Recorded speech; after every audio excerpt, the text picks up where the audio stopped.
Nós vamos agora provocar o milagre de Deus em você. Diga assim: Deus, eu quero provocar o meu milagre em nome de Jesus. Amém? Abra em 1 Coríntios, capítulo 13.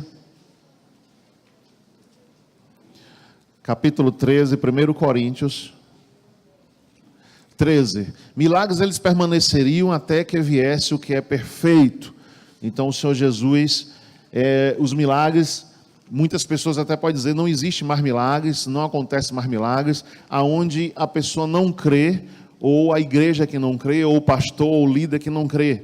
Mas você provocando o milagre vem sim. 1 Coríntios 13 e 1 Coríntios 12, fala assim, do 12, 10, aqui os dons do Espírito. Olha o 8, diz assim: a um pelo Espírito é dada a palavra de sabedoria, a outro pelo mesmo Espírito a palavra da ciência, a outro pelo mesmo Espírito fé, a outro pelo mesmo Espírito dons de curar, a outro a operação de milagres, a outro profecia, a outro discernimento de espírito, a outro variedade de línguas, e a outra pessoa Deus dá a interpretação de línguas. Mas um só e o mesmo Espírito opera todas essas coisas, distribuindo particularmente a cada um como quer. Então observe que Deus traz essa orientação e dá esse dom, o Espírito Santo dá os dons às pessoas. Diversos dons, diversas pessoas. Mas aqui no 10 existe o que? A operação de milagres, no versículo 10. E no capítulo 13, versículo 10 diz: mas quando vier o que é perfeito, então o que é em parte será aniquilado. Então até Jesus voltar, vai haver milagres na igreja dele sim, para a honra e glória do nome de Jesus. Até Jesus voltar vai haver milagres, e você tem que crer nisso, que há um milagre na tua vida, e você tem que provocar o teu milagre. E nós vamos essa noite provocar o milagre de Deus na tua casa, na tua vida, em nome de Jesus. Observe agora, milagres e sinais confirmam a palavra, toda a palavra do Senhor. A Bíblia diz os milagres que Deus quer trazer sobre a tua vida, tem que ser provocado e tem que acontecer. Veja esse texto aqui em Hebreus, no 2,4, abra em Hebreus, Epístola aos Hebreus, capítulo 2, versículo 4. Também Deus testificou com eles, por meio de sinais, prodígios e vários milagres e dons do Espírito, distribuídos segundo a sua vontade. Acha aí que esse versículo é muito importante para a sua vida espiritual. Hebreus, capítulo 2, versículo 4. Acha aí no seu smartphone, ou acha aí na própria palavra, esse versículo. Olha o que diz o texto. Também Deus testificou com eles quem? Os apóstolos, os líderes daquela época, por meio de sinais, prodígios e vários milagres, e dons do Espírito, distribuídos segundo a sua vontade. Então os sinais sempre aconteceram na igreja, a igreja de Atos, a igreja, o começo da igreja, a realização da igreja, o início da igreja, tinha a palavra do Senhor, mas muitos milagres acontecendo no meio do povo, no meio das pessoas, curas de todos os sentidos falando, e você tem que crer no milagre, você tem que buscar o milagre. Nós não podemos ficar assim distantes dele, ler tanto milagre na palavra e dizer assim: o milagre não acontece. Existe sim um milagre, e ele quer acontecer na tua vida, e ele vai acontecer na tua casa, ele vai acontecer na tua família. Hebreus 2,4, olha aí Hebreus 13,8, também no texto em Hebreus 13,8, Jesus Cristo é o mesmo ontem, hoje e o que? Sempre. Ele é o mesmo ontem, hoje e sempre. Jesus é o mesmo. Então por quê? Jesus, e você vê alguns pregadores, algumas doutrinas, algumas igrejas falar sobre isso. Não, os milagres não acontecem mais, cessaram no tempo dos apóstolos. Que coisa absurda. Coisa absurda. Quer dizer que o Deus que criou um órgão não pode curá-lo? O Deus que criou um corpo não pode curá-lo? Se ele criou o corpo, se ele criou o céu, o mar e a terra, se ele criou uma vida, será que aquela vida errou, e aquela vida foi prejudicada pelos pecados que ela praticou? Houve uma série de tragédias na vida dela. Será que Deus não pode reconstruir essa vida? Essa vida tem um sobrenatural, uma ação de Deus na vida dela? Claro que pode sim. em nome de Jesus. O milagre é algo, significa o quê? Um sucesso que não se explica por causas naturais. Um sucesso que não se explica por causas naturais. Ele é algo acima do natural. Ele é algo acima do raciocínio humano, ou do que o ser humano pode fazer, ou do que a capacidade humana pode fazer. Então o milagre é assim. Quando a medicina chega àquele limite, aí o Senhor Jesus entra em várias situações. Até mesmo Deus entra em situações onde aquela pessoa está recebendo uma intercessão, uma oração, onde muitas vezes aquela pessoa não é evangélica ou nenhum evangélico orou. Mas isso pode acontecer? Pode. É a bênção pela misericórdia. Deus, ele libera bênçãos pela misericórdia. Existem as bênçãos pela fé e existem as bênçãos pela obediência. 3 tipos de bênção na Bíblia. Diga comigo, bênção pela misericórdia. A pessoa está numa estrada, vai acontecer um acidente, e Deus, aquela pessoa ali está, sabe, ela não é evangélica, ela está fazendo uma série de coisas erradas às vezes, aconteceu um acidente, uma tragédia na vida dela, Deus livra aquela pessoa sem ter ninguém no momento, sem ninguém orar por ela, sem ninguém invocar o Deus vivo, mas Deus livra pela misericórdia. A misericórdia de Deus alcança, e dentro dessa misericórdia há o agir de um milagre. Assim foi na sua vida, assim foi na minha vida, quando ninguém orava por você, ou quando ninguém te evangelizou, ou quando ninguém te buscou, ou quando ninguém te chamou, mas Deus já olhava por você. Ninguém olhava por você, nenhum pastor foi na sua casa, nenhum obreiro de uma igreja foi na sua casa, ninguém foi, mas Deus olhou por você e a misericórdia aconteceu na tua vida. Então diga assim, bênção pela misericórdia. Cabe também uma explicação aqui agora para você, aquela questão da bênção pela fé. A bênção pela fé é a fé que você vai desenvolver, você vai estar orando com a fé em Jesus, orando o tempo todo, você vai atrair a bênção pela sua fé. E existe também a bênção pela obediência. Algo que Deus quer na tua vida, Deus quer que aconteça alguma coisa na tua vida, que você faça, que desenvolva na tua vida algo, e você, ao desenvolver essa situação, ao buscar essa situação, pela obediência, Deus disse a você, eu não quero que você more em São Paulo, eu quero que você more na Bahia, e você está doido para ir para São Paulo, mas você ama São Paulo, mas você pela obediência fica em Feira, pela obediência você fica na Bahia. O que é que acontece? A partir desse momento você recebe uma bênção pela obediência. Onde tem esses casos na Bíblia? Vários. Eu cito aqui o caso de Abraão. Abraão, ao sacrificar o filho, ao levar o filho ao monte para sacrificar, foi imputada, a Bíblia diz que foi imputada na vida de Abraão pela justiça. Uma bênção sem limites. Você será pai de nações, você será pai de multidões. Por você, Abraão, eu vou resgatar muitos. Todos que te amaldiçoarem serão amaldiçoados, e todos que te abençoarem serão abençoados. E a gente vê os estudos, todas as nações que amaldiçoam Israel, que não quer conta com Israel, essas maldições passam para essa nação começa a mergulhar numa crise profunda, tremenda. Aí você observa a nação número 1 da terra, Estados Unidos. Por que os Estados Unidos protege Israel? Por que os Estados Unidos vive com Israel? Por que os Estados Unidos tem parceria com Israel? Por que os Estados Unidos defende com Israel? Porque a América conhece a Bíblia. E a América, aqueles pastores, a maioria da população evangélica, orienta seus líderes, orienta seus presidentes para fazer aliança para proteger Israel. E quando protege Israel, Deus fez o quê? Colocou a América como a nação mais forte e poderosa da terra. Por quê? Porque ela protege Israel, guarda Israel, tem alianças com Israel. E tem um versículo em Gênesis: aqueles que amaldiçoarem Israel serão amaldiçoados, aqueles que abençoarem Israel serão abençoados. Isso é lógico, está na Bíblia, não tem para onde correr, não tem jeito. Então algumas nações, ao observar isso, procura Israel, procura fazer aliança com Israel e se desenvolve. Então esses são os 3 tipos de bênção. A bênção, repita comigo, a bênção pela fé, a bênção pela obediência e a bênção pela o quê? Misericórdia. Estão bem, estão afiados. A bênção pela misericórdia. Então, os sinais, eles existem, os milagres acontecem. E repita comigo esse versículo 8. Jesus Cristo é o mesmo ontem, hoje e eternamente. Amém?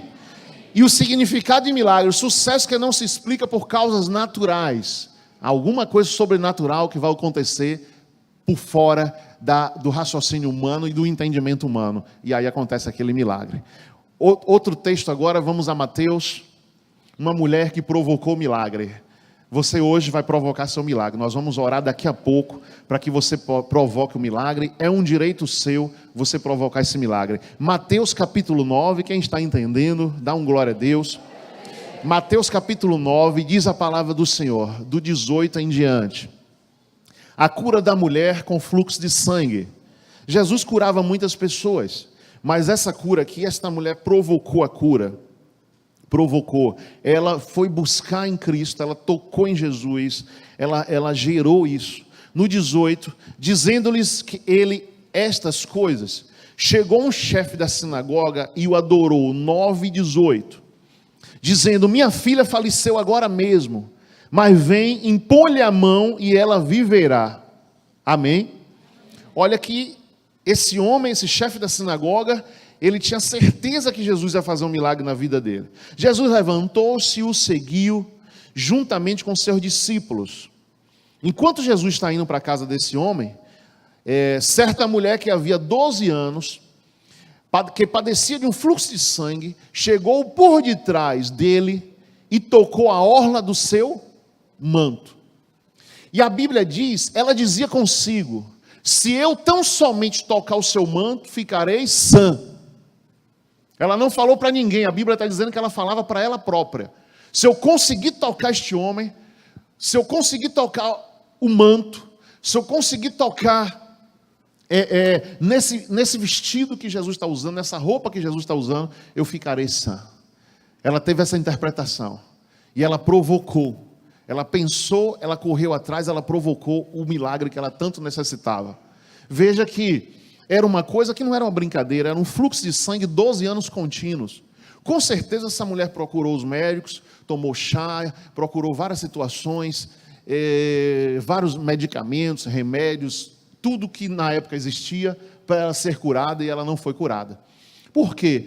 Nessa situação, vai de boca em boca. Ah, teve fulana que tomou um chá assim, resolveu. Teve fulana que fez esse tratamento, resolveu. As mulheres vão conversando entre si. Eu estou com esse problema, uma vai conversando, tal, faz isso, faz aquilo outro. Eu sei que já tinha 12 anos. 12 anos não são 12 dias.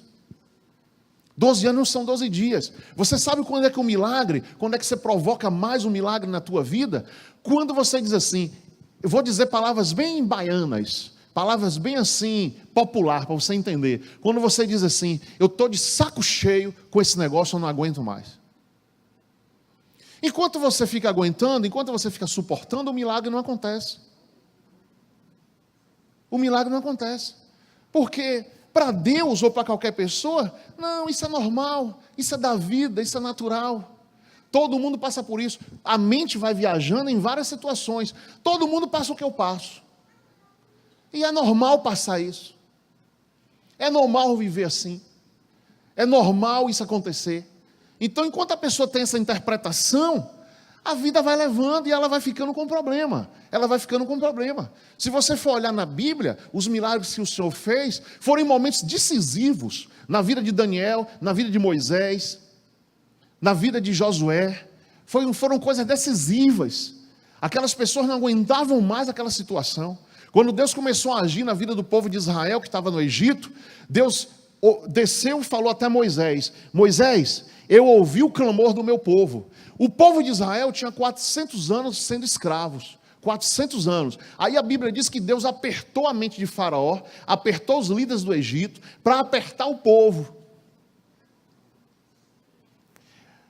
Alguns filmes que você já assistiu bíblicos, você vê novelas bíblicas que falam a respeito de Israel e do Egito, a saída do Egito, você vai ver lá, que Faraó começou a bater mais e mais no povo. Os que eram escravos, os homens que trabalhavam carregando pedra e construindo os palácios. Começou a bater mais e mais, construindo as pirâmides. As velhas pirâmides do Egito. Construindo tudo aqui, foram escravos que construíram. E Faraó começou a oprimir o povo. E o povo começou, não, ele está demais.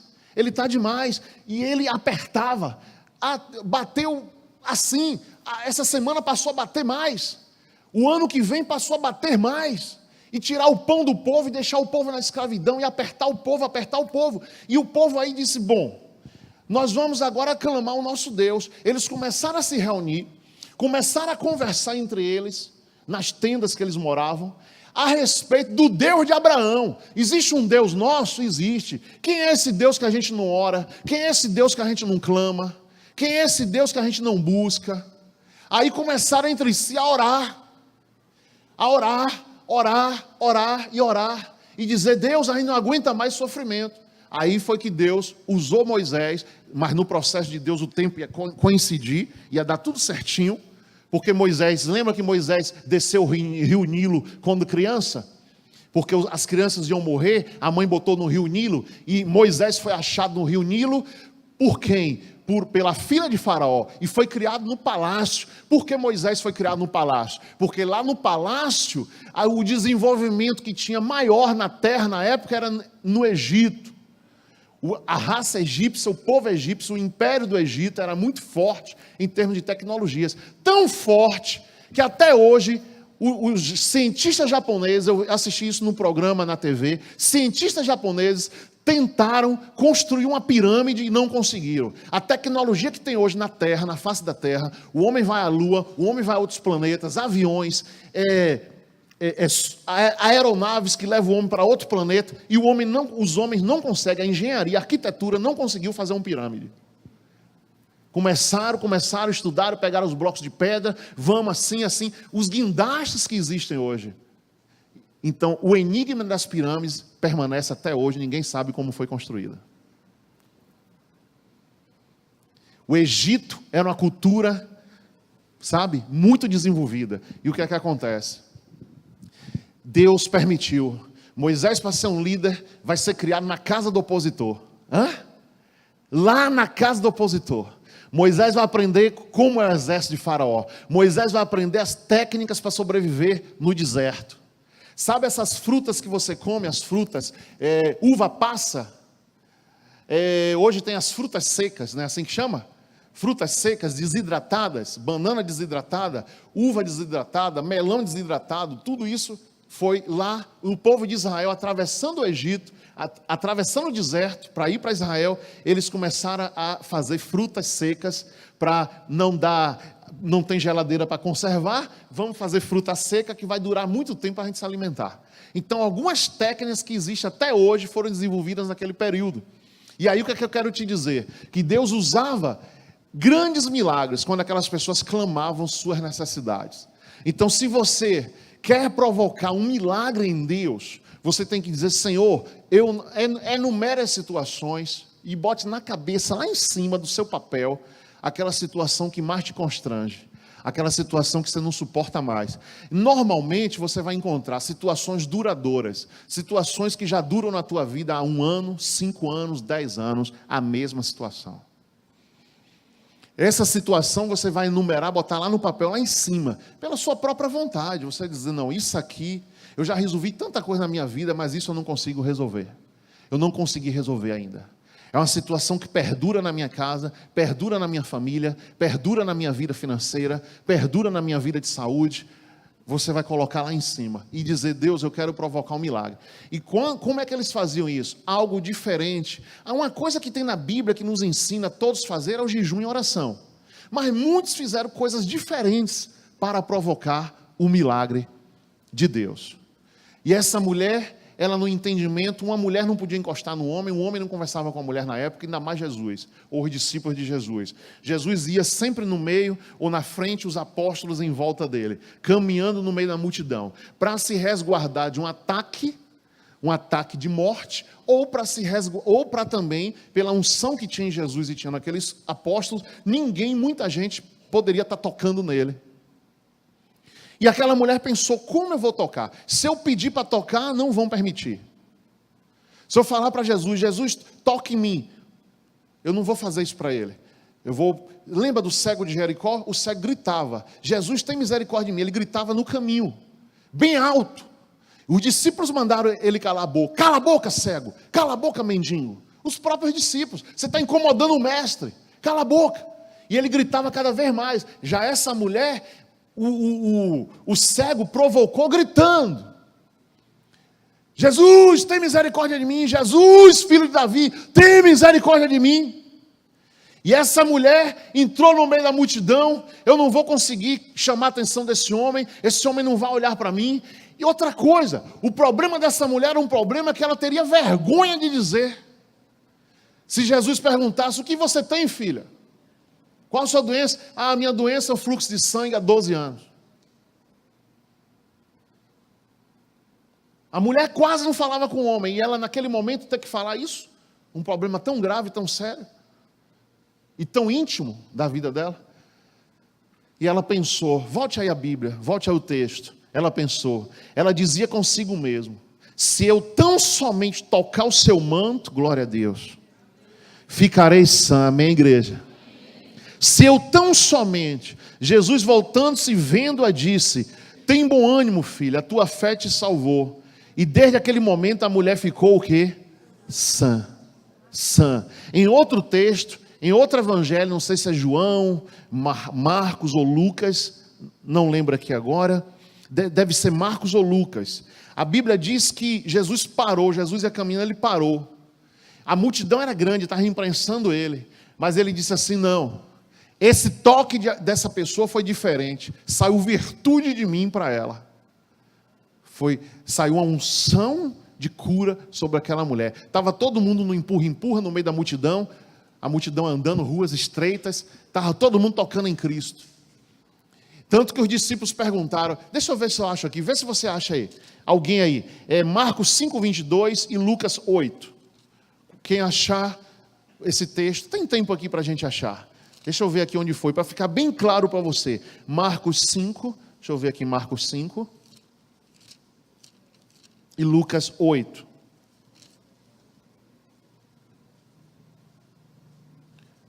Aqui, 5, Marcos 5. Marcos 5. O texto fala diferente de Mateus. Que esses relatórios foram relatórios dos apóstolos que andavam com Jesus e cada um escreveu de uma forma. Então Mateus escreveu assim, Marcos já escreveu de outra forma. Veja aqui como ele escreveu. No 30, a partir do 27, ouvindo falar de Jesus, veio por detrás, entre a multidão e tocou sua veste. 5:28, dizia ela, se tão somente tocar suas vestes, sararei. Imediatamente se lhe estancou a hemorragia, sentiu no seu corpo estar curada do flagelo. Jesus, conhecendo que de si mesmo saíra poder, olha, voltou-se na multidão e perguntou, quem tocou as minhas vestes?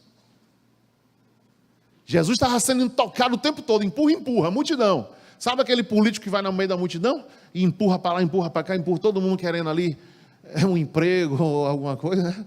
E aí a multidão ali cercando o político, entendeu? E aí vai, olha a situação, ele parou, todo mundo está tocando nele, mas nesse caso, a mulher teve o raciocínio, se eu tocar nas vestes, serei curado. Olha uma ação de pensamento dela, e olha a reação divina, em Jesus ele percebeu, saiu de mim algo diferente em quem me tocou, esse toque não foi igual, esse toque foi diferente. Todos aqui estão orando, todos aqui oram, milhões de evangélicos no mundo orando, mas você tem que fazer uma oração diferente, você tem que fazer uma oração que toque o coração do Mestre, toque o coração do Senhor, toque o coração dele, e ele vai ter a misericórdia da tua vida para sempre, porque essa mulher parou o fluxo de sangue nela para sempre, houve um milagre na vida dela para sempre, e a Bíblia chama aqui de flagelo, era um flagelo na vida dela, houve algo diferente naquela noite, e saiu de Jesus aquela noite, e é isso que nós queremos fazer na tua vida agora, que Deus venha com algo diferente, que o Senhor, o milagre, ao você provocar na sua oração, Deus venha com um milagre na tua vida muito forte. Vamos clamar a Deus agora, em nome de Jesus, vamos buscar o poder de Deus, vamos buscar a unção do Senhor. Quem tocou nas minhas vestes? Responderam os discípulos, vês que a multidão te aperta. Olha a resposta dos discípulos, a multidão te aperta e dizes, quem me tocou? A gente não sabe, porque Jesus perguntou aos discípulos, quem me tocou? Não tem como a gente dar essa resposta, Senhor, todo mundo está te apertando, a multidão te aperta, não tinha como. Pedro, Marcos, André, ninguém sabia responder a Jesus. Ah, quem te tocou foi esse cara aqui, quem te tocou foi essa mulher aqui, quem te tocou foi aquele menino. A multidão estava apertando, mas Jesus disse de maneira diferente. Jesus, quem tocou as minhas vestes? Responderam os discípulos, vês que a multidão te aperta e dizes, quem me tocou? Porém ele olhava em redor para ver o que isto fizera. Então a mulher que sabia o que lhe tinha acontecido, temendo e tremendo, aproximou-se, prostou-se diante dele e declarou-lhe toda a verdade. E ele lhe disse, filha, a tua fé te... Vá em paz e ser curada deste mal. Amém, glória a Deus. A tua fé te curou. Primeiro, para você provocar um milagre, você tem que ter fé. E segundo, que você tem que, sabe, nem que seja assim, eu vou rodear esse quarteirão 7 vezes, eu vou, até o final do ano eu não vou mais nas redes sociais, hein? Eita! Já pensou? Eu não uso mais celular até dia 31 de dezembro. Já pensou? É mais difícil do que um jejum, diga se não é.